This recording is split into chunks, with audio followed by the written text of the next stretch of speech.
Assalamualaikum Bu ya. Waalaikumsalam warahmatullahi wabarakatuh. Saya hamba Allah mau bertanya, apakah hukum tentang induksi laktasi dalam Islam dan masih berhubungan dengan anak asuh? Sang anak ini nanti apakah bisa dikatakan sepersusuan karena didapat dari ibu angkat yang air susunya dikeluarkan melalui proses induksi laktasi? Karena sebelumnya belum pernah punya anak dan melahirkan. Sekiranya Buya berkenan untuk bisa menjawab karena kategori hukum fikih baru yang beredar di kalangan masyarakat sekarang. Jazakumullah khairan Buya. Yang pertama masalah anak angkat sama anak asuh dulu ya. Anak angkat dalam arti mengambil anaknya orang kemudian nasabnya dirubah, itu yang nggak boleh. Kalau sekedar merawat sampai maksimal sempurna sampai menjadi orang sukses sah, bahkan itu yang dianjurkan, tapi jangan merubah nasab. Kemudian setelah itu memang kalau kita mengambil anaknya orang sebisa mungkin dijadikan mereka itu mahram atau yang mahram. Misalnya kalau Anda, semoga Anda ini diberi karunia putra putri. Kalau seandainya ada seorang suami istri tidak punya anak, kemudian ingin mengambil anak, maka hendaknya yang perlu diperhatikan sisi kemahraman. Supaya rumah itu nggak ada maksiat di kedepan hari. Contoh, jika keluarga suami istri menghendaki anak laki-laki, maka hendaknya diambil dari keponakan atau yang mahram dengan istri.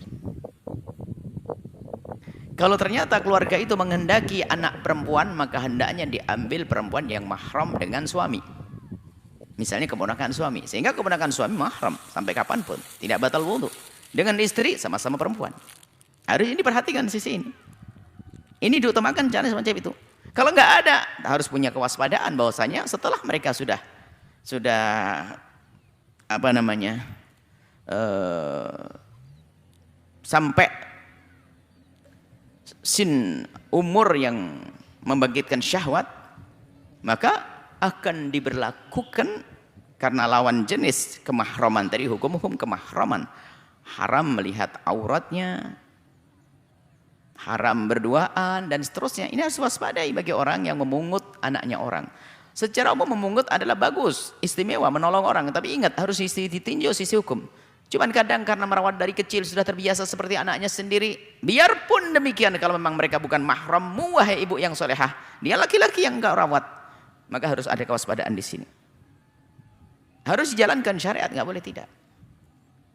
Kemudian ada cara lain, menyusui. Nah ini tadi menyusui, rupanya suami istri nggak punya anak. Bagaimana kalau ternyata sang ibu ini kemudian mengambil satu anak disusui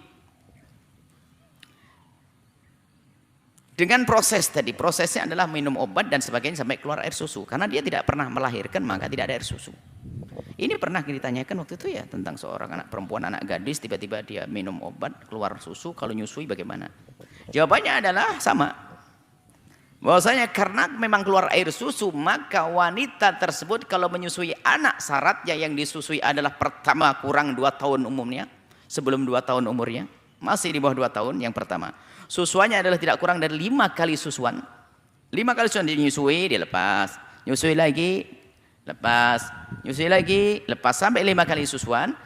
Kemudian maka wanita tersebut biarpun proses untuk mengeluarkan susu adalah dengan obat-obat dan sebagainya, dirangsang dengan obat itu, maka ibunya menjadi ibu susuan. Kalau anak gadis perawan juga sama, anak gadis jadi ibu susuan bisa. Cuman kalau anak gadis permasalahan sampai di situ karena nggak punya suami. Tapi yang ini dipertanyakan lagi, lah suaminya ini apakah bisa menjadi bapak susuan? Oh, nah ini pertanyaan tambahan. Suaminya harus menjadi ayah susuan. Imam Khatib Syirbini menjelaskan bahwasanya baru nisbat yang punya susu itu adalah syaratnya melahirkan, baru suami itu dianggap punya susu. Maka dari sisi ini, maka sang suami itu tidak dianggap sebagai ayah susuan karena sang suami belum menjadi sebab kelahiran itu sang istri. Kelahiran yang halal ya, kalau anak zina nggak masuk di sini. Misalnya ada seorang laki-laki menzinai perempuan lalu perempuan itu hamil, maka dia tidak akan menjadi ayah susu karena nggak sambung. Nggak sambung secara mahram, juga nggak sambung. Jadi wanita tersebut bisa menjadi ibu susuan, tapi ayahnya tidak bisa menjadi ayah susuan. Ini menurut kebanyakan ulama. Cuman di sana dinukil ada pendapat. Dinukil riwayat dari Imam Ahmad dan sebagainya bahwasanya wati cukup hubungan suami istri bisa dianggap menisbatkan kemahraman karena susuan kepada sang ayah. Yang penting sudah terjadi hubungan suami istri. Tapi ini karena ini pendapat yang selain daripada jumhur ya, kita anggap itu adalah pendapat yang lemah. Cuman kalau kita ingin berhati-hati masih bisa. Berhati itu bagaimana? Sudah, kita tinggalkan dulu pendapat ini. Mohon maaf saya nukil dari Imam Ahmad, mungkin ada kesalahan. Yang jelas ada pendapat seperti itu. Apakah di dalam mazhab Syafi'i yang lemah atau dalam mazhab Malik yang lemah atau dalam mazhab Hanafi yang lemah? Yang jelas ada yang mengatakan bahwasanya wati itu bisa menjadi sebab susu bisa dinisbatkan kepada sang ayah. Kita pinggirin dulu supaya nggak rancuh. Jadi yang tadi kita kembali, ibu yang nggak punya anak kemudian nyusuin seorang anak dengan cara bagaimana, dengan proses medis sehingga sampai keluar susu, maka ibunya bisa menjadi ibu susuan, tapi sang ayah tidak. Karena ayahnya bukan menjadi sebab, tidak menjadi sebab kelahiran sang anak. Ada pembahasan lain yang mungkin ini tambahan. Jadi ayah susuan itu adalah ayah yang menjadi sebab keluarnya susu sang ibu. Contoh ini supaya ada gambaran di sini.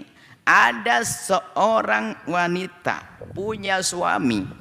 Kemudian waktu hamil meninggal dunia sang suami. Setelah hamil melahirkan. Setelah melahirkan Masya Allah susunya banyak. Cuman setelah melahirkan dan dia boleh menikah. Setelah melahirkan nikah lagi dengan suami yang baru. Setelah menikah dengan suami yang baru ternyata punya suami ternyata susunya banyak banget, akhirnya nyusui, ada 10 orang disusui sama dia. Maka 10 orang itu anak susuan bagi sang ibu, tapi tidak susuan kepada sang ayah yang suaminya yang baru menikahinya. Karena apa? Sebab keluarnya air susu adalah kelahiran dari bayi dari suami yang pertama. Disinilah yang harus dipahami. Maka yang dikukuhkan tadi bahwasanya ayah daripada wanita suami istri yang tidak punya anak tadi, ayahnya sang suami tidak bisa menjadi ayah susuan bagi sang anak, karena keluarnya air susu bukan disebab karena kelahiran oleh sang suami tersebut, hasil dari dengan sang suami tersebut. Baik, karena ada pendapat yang lemah, seandainya kita mau berhati-hati juga sah saja. Berhati-hatinya begini, urusan kemahroman ya, kemahroman, karena ini berat di sana sini ya. Kalau kita anggap itu mahram, nggak boleh saling nggak boleh misalnya kalau memang ayah itu dianggap sebagai mahram bagi sang anak, ya, mahram bagi sang anak, berarti dengan anak-anak yang lainnya, anak sang ayah, mungkin dia punya anak yang lain juga mahram, sehingga tidak boleh saling menikah. Karena ayahnya ayah susuan.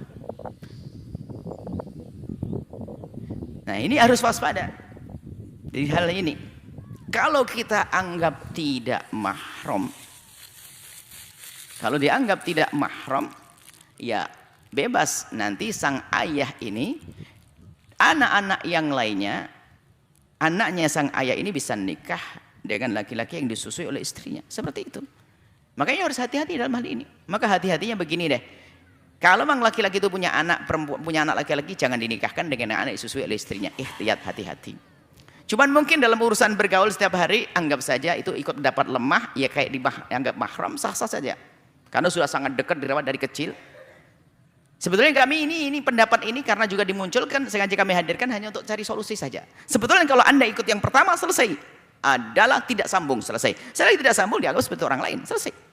Nggak ada mahram di situ. Mahram karena susuan. Mohon maaf, ini adalah memang terdapat di dalamnya beberapa permasalahan agak sedikit bulat, sebenarnya tidak bulat kalau Anda paham cara rinci. Itu saja insya Allah. Baik, pendapat yang lemah kita pinggirin, atau pendapat yang kedua, saya mengatakan pendapat yang lemah, mohon maaf. Pendapat yang kedua, pendapat yang pertama yang kebanyakan jumhur ulama adalah ayahnya tidak bisa menjadi ayah susuan karena sang istri tidak pernah melahirkan dari sang suami tersebut. Selesai. Itu aja yang dipakai. Adapun yang lainnya adalah masalah ihtiyat, hati-hati. Boleh Anda ambil, sah-sah saja untuk berhati-hati. Karena kalau mengambil dia nggak mahram akan ngambil satu sikap hati-hati. Semua adalah pendapat ulama yang kita tidak boleh saling meremehkan.